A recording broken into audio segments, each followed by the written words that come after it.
morning, guys. Welcome to Sunday Morning Stories. Let's sit back, relax, have a cup of hot tea, and yet we're going to have another one of those toilet paper for tears on the side, and let's get started. So before we get into Sunday Morning Stories, I just want to show you this. In case you have missed my last Sunday Morning Stories, I mentioned that I am moving, and just a few days ago, I successfully moved into this little studio. So I'm going to show you like a little clip of the house tour from Friday. So here we go.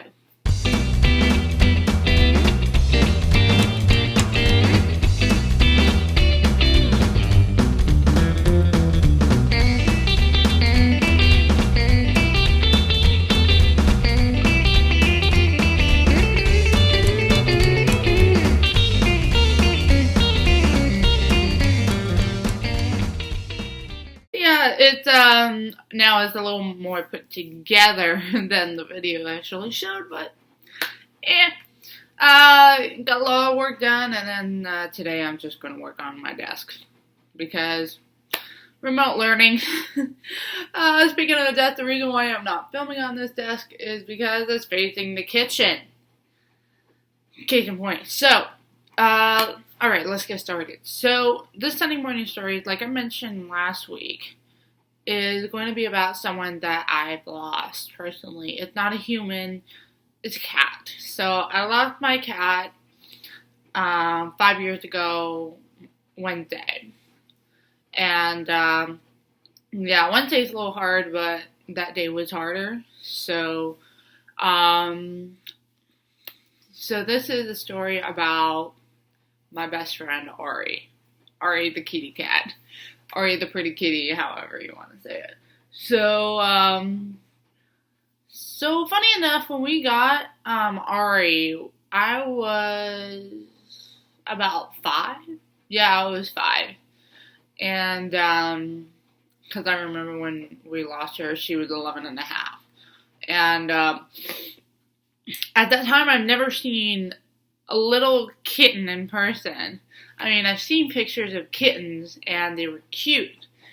And yet, I was so excited for a new cat, because, months ago, we lost my mom's dog, and our oldest cat, Kimu, who is also a Maine Coon. I believe he got a little lonely, and after when that dog passed away, so we decided, hey, let's get him a little friend here. And so I totally remember knowing that one day, that day that there's going to be like, oh, we're going to pick up the new kitten, that when I get into the car, we're going to see a little kitten. So my parents picked me up from school, and there was this little kitten in the back, and this old-fashioned, and she was like maybe this big. She was tiny. She was tiny. She was like weeks old, and I remember looking at it like, oh my gosh, she was the cutest thing. And what I remember most about her as a kitten was she was not vocal. She was not as vocal as she was when she was an adult. So she was not vocal at all. And we brought her home, and I was just so excited to have that little bean in the lot. In our little. As for Kimu,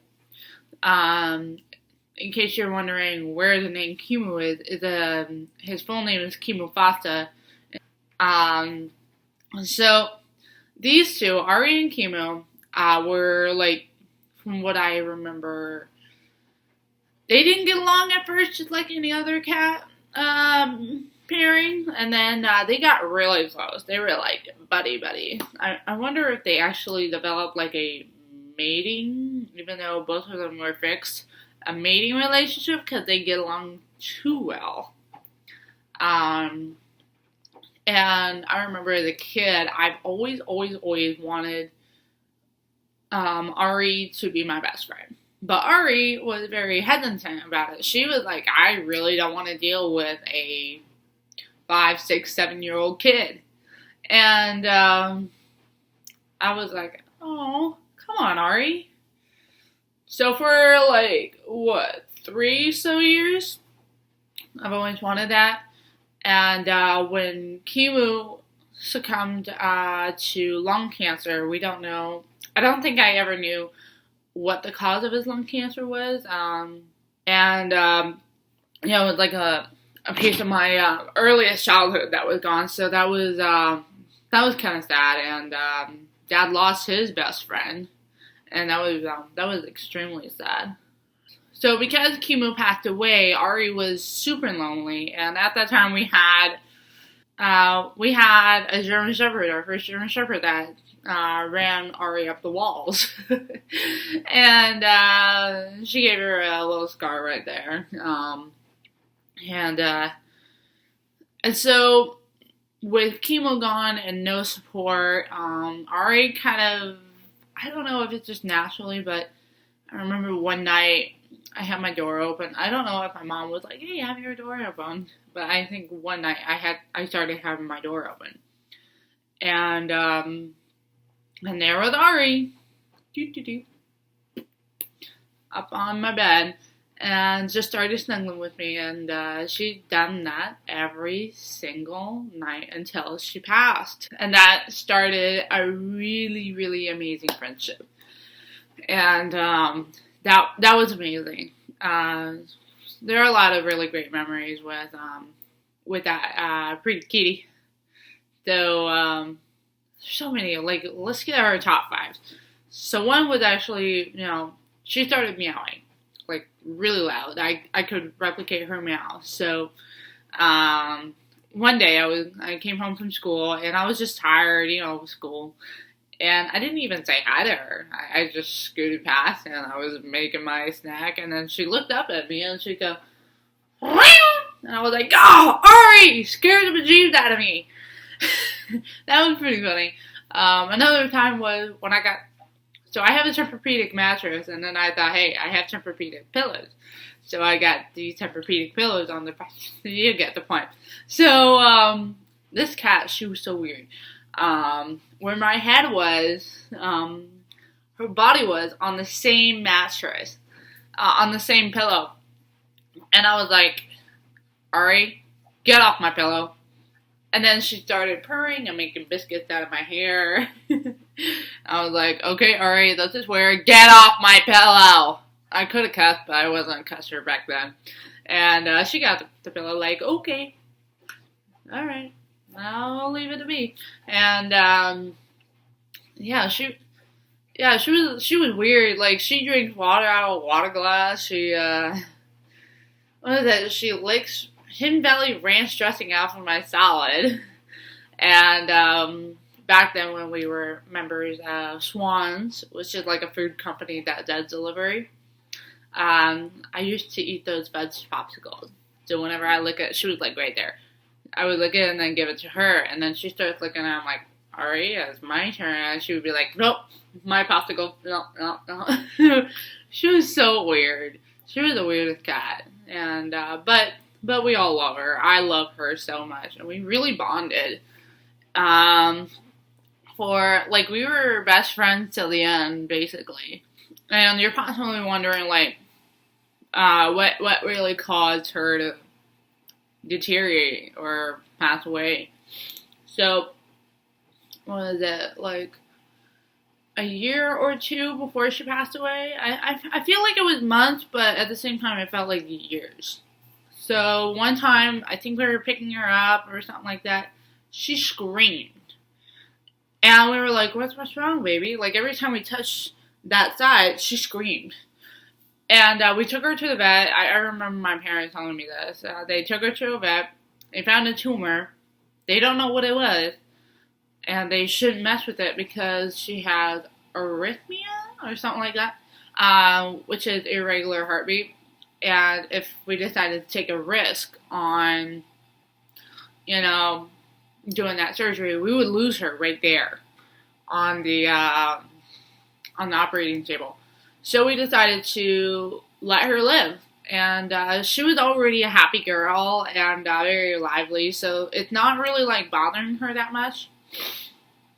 And then around, like April? Yeah, it was April. April 2015. We started to see that tumor get bigger. And that's when I knew that we're going to lose her. And I was terrified. And that's when I get to be like overprotective of Arie. And I got overprotective to the point, like, if someone mentions, like, oh, she's in heaven. Like, I'll give you a great example. Like, one time I think I went somewhere and then I came home and I said to Mom, I was like, hey, where's Arie? And she was like, oh, she's in heaven. And then I started crying because I thought we lost her. And then Mom was, stupid Mom, she was so insensitive when she said that. But she was like, no. She was on the cover of the hot tub, and it was sunny outside, and she was so relaxed, she was so happy, and I was like, I thought we lost her. So that was an overprotective moment and a scare moment. So I was like, Mom, don't do that again. And but yeah, it was just like, I just wanted to make sure that she was okay, and I was like overprotective of her and all that. And so by the time we went to my cousin's college graduation down in Southern California. When we get back, her tumor gotten so big that it ruptured and it was oozing, and that was at the beginning of May. Yeah, like the first week of May. And right then I was like, I'm going to lose her within weeks. And we took her to the vet. And then we were like, okay, let's just put her on antibiotics, see how it goes. And she was not responding to any antibiotics. And that was very unfortunate. So we were like, we have to put her down. So I knew this would be coming.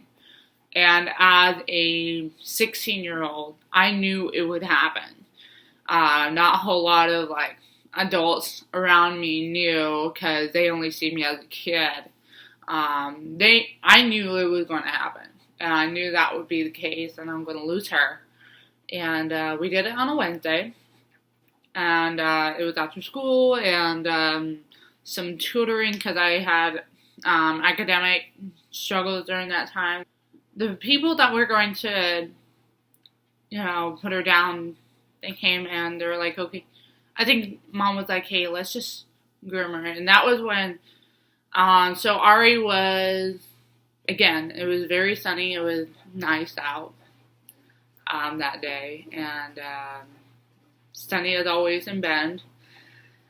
And there she was, just unknowing what's going to happen, and she was very relaxed, and I brought my brush, and about to put her, I started to get all choked up, and I tried to hold it, and while I was brushing her, I was just talking to her, and I think she knew what was going to happen, but she tried to be like, okay with it, I think, and so I brought her, and the vet already came. And our German Shepherd, Jasper, who was our $1 million dog, like a frequent visitor to the vet, she freaked out when the vet came thinking it was her, or maybe something's going to happen. Basically, something's going to happen and she's freaking out. And one of them had to push the dog way back and or put her in the bedroom or something like that. I don't know what they do with the dog. So then, we got all prepped up, and then I put on, it was a very popular song at that time, is See You Again by Wiz Khalifa. And I really liked that song at that time, and so I was like, hey, why not I play it? And then, luckily it was on repeat. And so, when they, when they give the final verdict saying she was gone, of course I was holding everything inside. And then when they say, she's gone, I just, I just cried like I've never cried before. Cried more than I had than my first heartbreak months prior. And I was just crying over her dead body. And it was like I was crying like a river. Crying a river. And it felt like I was crying for 4 minutes. And it was really hard during that time.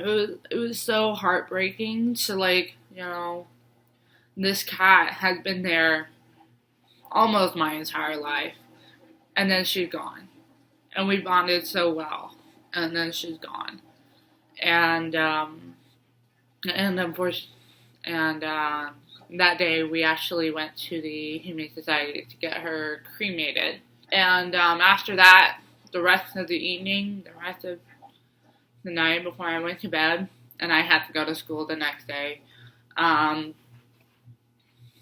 I was in my room drawing. Like, I was a big avid drawer at that time. I was just drawing my emotions and listening to the song, and I was crying. I even cried asleep because my heart was broken, and I don't know what to say about it. It's just that I was not, a part of me was gone with her, and so. And my mom told me, saying, Dad cried too because, like, a part of Kimu was gone as well today. And that, what was that, the next day, some people, there's not a whole lot of people that just said, sorry for what happened, but I know that, Bud knew, and, she was like, I'm sorry for what happened, and I wore kind of a black and white dress, kind of like, I'm still in mourning, but I'm trying to, like, push on, and I basically told everyone, saying, hey, I'm a little off today, I just lost my cat yesterday. I try to, be as normal as I can in a situation that, I'm not happy, like, I'm not, there. And, what was it, like, I feel like it was a couple days after, but my journal says otherwise. So it was in the morning, and, it was in my biology class, and my teacher actually started talking about dead cats. And this anger started boiling inside, and then I don't remember if I stayed seated or I stood up. But to be honest, I have no idea how I got that, courage to say that. But I said, hey, stop talking about dead cats. I lost my cat a couple of days ago, so knock it off. And I think the whole room just went, oh, man. And then my teacher was like, okay. And so, yeah, and then we got Arie's cremated, Arie's ruins, and my parents actually bought me this necklace. It's actually in the bathroom, so it was actually kind of a tube with paw prints, and so we put parts of her remains in there, and the fur that was left on my office chair. Yeah, and we screwed it up, and I wear it almost every day, but not every day. And the rest of it we buried with Kimu in the backyard, so at least I have a little piece of her with me. And that was what we did. It was even after 5 years, it still hurts. That little emptiness was still there. And so what legacy did I bring with her? Well, besides that little necklace, I actually had my tattoo, like, what was it, a few weeks after my 19th birthday. I got my first tattoo in honor of her, which is on my ankle. And, I talk about her a lot, I talk about how, some of the funny things that she did, how pretty she is, how, generous she was. And she was a really great example of, living life to the fullest and not worrying about what the day would come and just be happy. And which, for me as a human, possible to stay happy all the time because I had the weight of the world on my shoulders as a 21-year-old. And all right, so thank you for joining this Sunday Morning Stories. And all right, so our next Sunday Morning Stories, which will be next week, we're going to be honoring those seniors of 2020 by talking about graduation. So stay tuned.